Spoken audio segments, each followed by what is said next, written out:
If I may refer to E.P. Sanders again, whose views at every point I do not agree.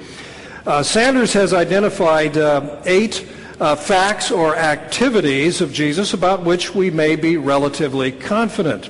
The first 7 are these. Number 1, Jesus was baptized by John the Baptist. Number 2, Jesus was a Galilean who preached and healed. Number 3, Jesus called disciples and spoke of there being 12. Number 4, Jesus confined his activity to Israel. Number 5, Jesus engaged in a controversy about the temple. Number 6, Jesus was crucified outside Jerusalem by the Roman authorities.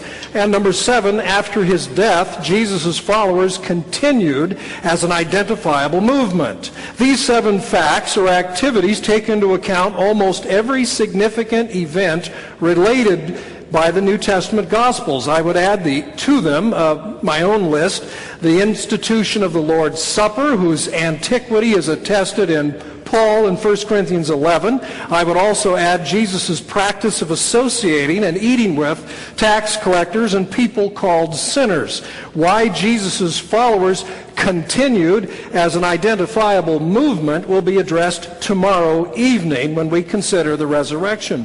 Support of the historical probability of these events is found in several criteria that historians normally invoke. For example, it's not likely Jesus' followers would have invented the baptism story. After all, why would the sinless Jesus go to John, whose baptism was for the forgiveness of sins? Jesus' association with tax collectors and sinners is attested widely in the Gospels and in various forms, either involving stories or sayings, and it's not too likely the product of pious post-Easter Christian invention. Sanders and many other non-conservative scholars believe that Jesus was known as a healer, and that this is the best explanation for his popularity and his drawing large crowds. One story is of particular interest. On one occasion, a disciple reported to Jesus that he had seen an exorcist casting out demons in Jesus' name, and that he had forbade him because he was not one of Jesus' followers.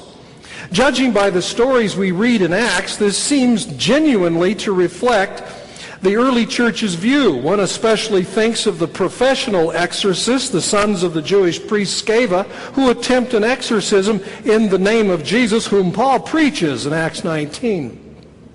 The attempt ends in disaster for the exorcists. The lesson is clear. Non-Christians cannot and should not make use of the name of Jesus. Yet in the story in Mark 9, Jesus tells his disciples not to forbid the exorcist who is making use of Jesus' name. This surprising and unexpected charge does not derive from Christians, but from Jesus and his disciples themselves. All responsible scholars agree that Jesus died on a Roman cross, and most agree that the tradition of the placard that reads "The King of the Jews" is genuine, for this title hardly reflects the Christian understanding of Jesus, nor does the epithet "King of the Jews" reflect Jewish diction. No, the epithet is Roman. The significance of the placard placed by the cross of Jesus is that it provides evidence that Jesus was hailed by his followers as Israel's anointed king, the Messiah. The execution of Jesus along with the placard supports several elements in the gospel accounts, such as Jesus' messianic identity and his entry into Jerusalem in a manner that brought to mind the royal acclamation of Solomon, the son of David. This is the kind of work that gospel scholars engage in order to determine the historical authenticity of the material. To be sure, results vary and scholars often disagree, but most do agree with E.P. Sanders that an essential and sufficient core of major events and activities are present in the Gospels so that we can know the principal contours of his public life. Question number 4. Do the Gospels contain eyewitness tradition?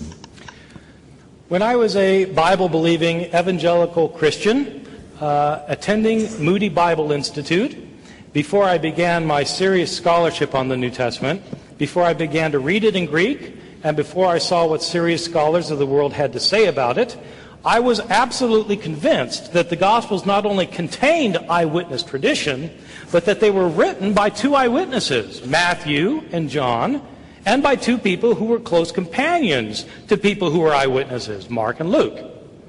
Intense research has a way of changing your mind about things.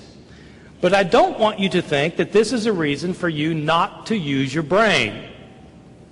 Even if you are the most hardcore, Bible-believing evangelical on the planet, you surely think that God gave you a brain. Use your brain. Craig and I will agree on this. God gave you a brain to think with. Apply reason. That's why God made you a human being instead of a slug.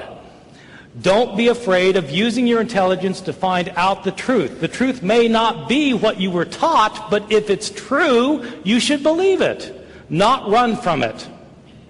As I studied more and more using my intelligence as an evangelical, but also praying about it, I became convinced that the New Testament Gospels were not written by eyewitnesses or by people who knew eyewitnesses. The first point to make is the rather obvious one that the Gospels don't claim to be written by eyewitnesses. They are all anonymous. The titles in your Gospels, the Gospel according to Matthew and so forth, were added by later editors. They were not put there by the original authors. Second point, none of the Gospels claims to be written by the person whose name it bears. They don't claim to be written by eyewitnesses, and they don't claim to be written by people named Matthew, Mark, Luke, and John. Those are later traditions that were added to the Gospels. These traditions do not start appearing for about 100 years. Some people think that there is an early church father named Papias who attests to the witness of Mark and Matthew, but in fact there are very solid reasons for thinking that Papias, who lived around the year 120 to 140, is not referring to our Mark or our Matthew. The first time anybody refers to Matthew, Mark, Luke, and John by name is Irenaeus in the year 180, 100 years after these books were written. My understanding of the Gospels, as they've come down to us, is that they were anonymous, and we don't know their names, and they're not built on eyewitness testimony. But the important point that I want to make is that even if the Gospels were written by eyewitnesses, or even if they did contain eyewitness accounts, that would not guarantee that they were accurate. Think about our legal system today. Are eyewitnesses always accurate in what they report? If so, why do we have trials that call in testimony more than one eyewitness? If eyewitnesses were always 100% accurate in what they report, we wouldn't need law courts.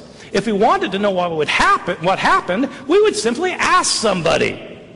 Eyewitnesses do not always get all the information right.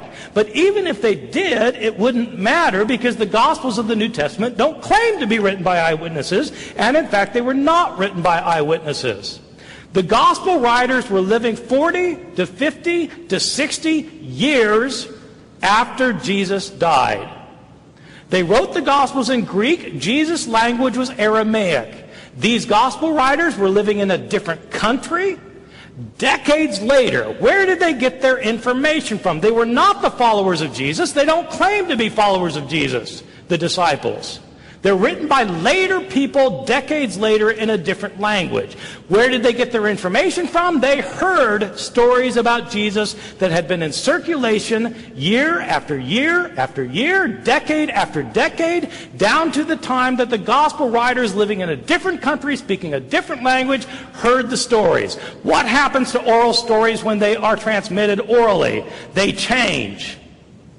The gospel writers have discrepancies among themselves because the stories that were told and retold were changed over time, and the gospel writers themselves sometimes changed the stories. That's why there are discrepancies. That's why scholars might be able to tell you generally what Jesus was about. They can list 8 things that Jesus did, but they can't tell you the details and agree. Why can't scholars agree? Because there are so many discrepancies that the Gospels are not reliable. Number 4, Dr. Evans, do the Gospels contain eyewitness tradition? Yes, they do. In a recent book entitled Jesus and the Eyewitnesses, Richard Bauckham, longtime professor